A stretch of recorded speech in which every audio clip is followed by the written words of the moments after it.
So today we have a beekeeper coming over who's a friend of mine who has a hive that is kind of had a failed queen, and she's going to be looking for a frame of brood later. So I'm going to search through these hives, see if we have one to give her.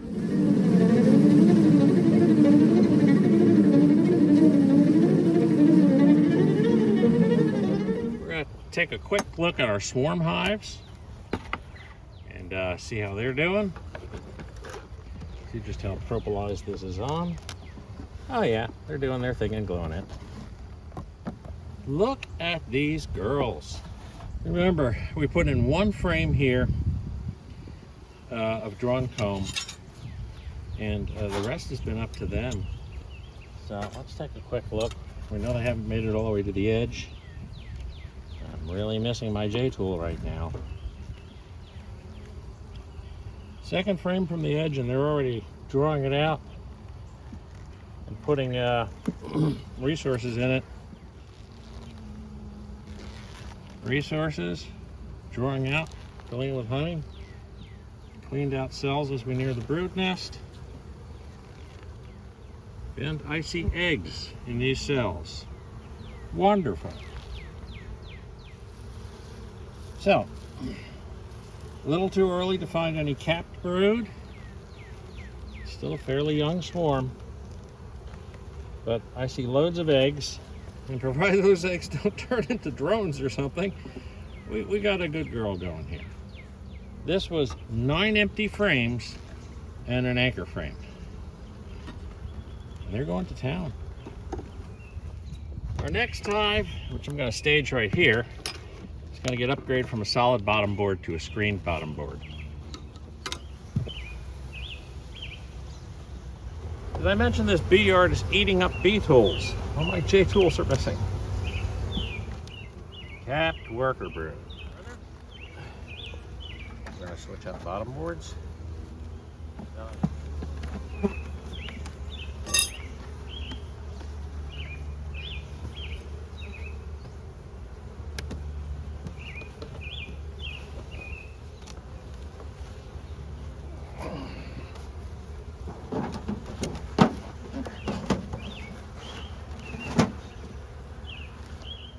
I think our 2 swarm hives get a really nice clean bill of health.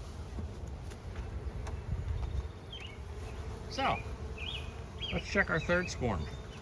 This was our first swarm catch of the season. So we'll see how they're doing.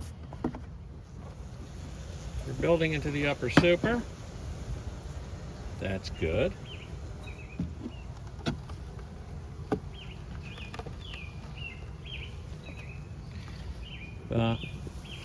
They're not drawing out to the edge, and that happens because of the fact that I put this other super on.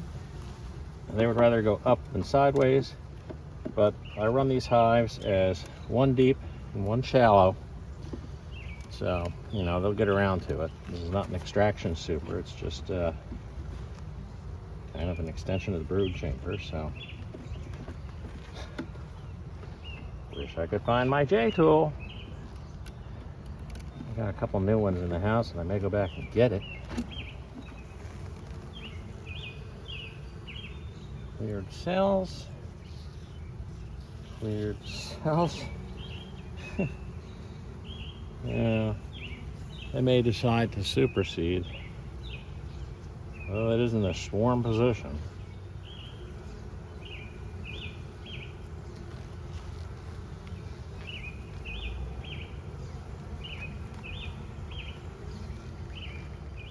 Look at that.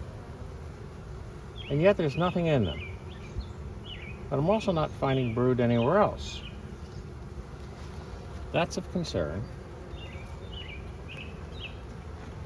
Probably the last chance to find some brood here.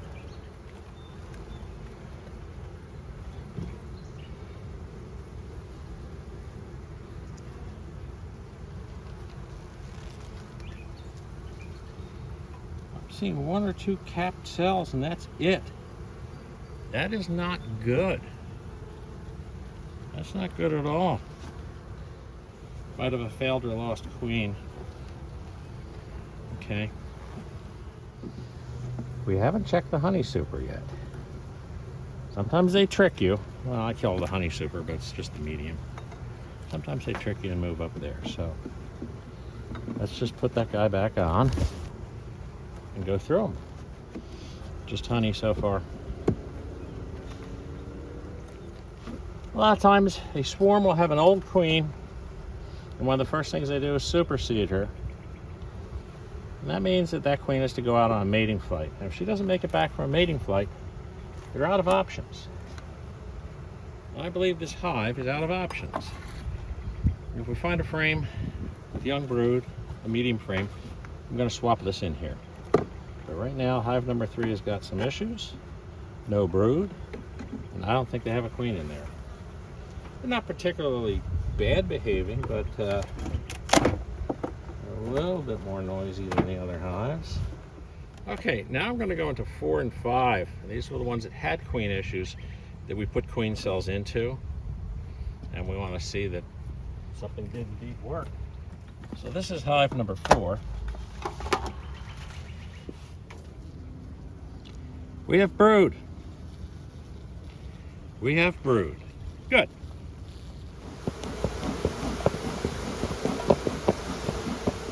We don't want to trap the queen up here.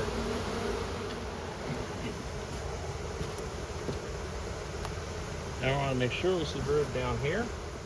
I want to have confidence that the queen is not an upper super. But this hive was queenless 10 days ago. That brood's a lot younger than 10 days, so I think we did well. Solid frame of honey. And brood. Okay. So we have a laying queen in here. We're good.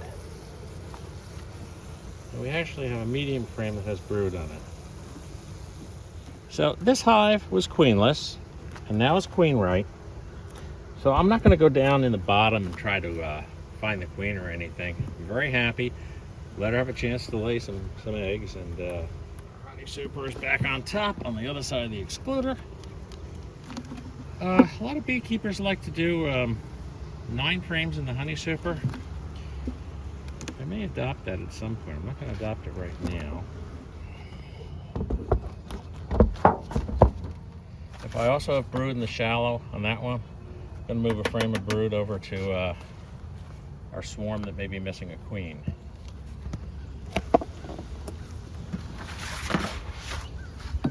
Now again, we have an excluder, so I'm pretty sure there's no activity up here that we really have to think about. So I'm going to pull the hive, or separate the hive at the excluder.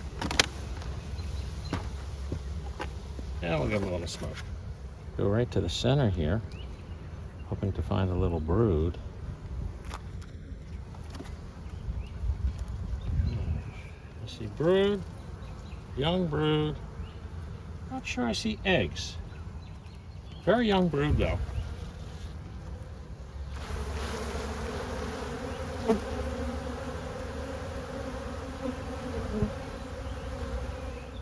So again,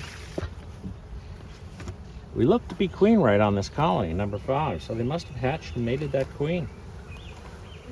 I've banged these guys around enough that they're a little upset with me. Fresh queen, again, I'm going to let her be. I am a proponent of the J tool as compared to the old-fashioned tool for this very reason. When you're with one of these tools here, you have a tendency of pushing the frame against the other rather than lifting it out, and you kill bees. So hive number 5 looks good. So once again, things are never going to be perfect with bees. You can just do what you can, thus managing the colonies. We will see you next week. Remember to like and subscribe. It encourages us to do more interesting things with bees. Thank you, and again, see you next week.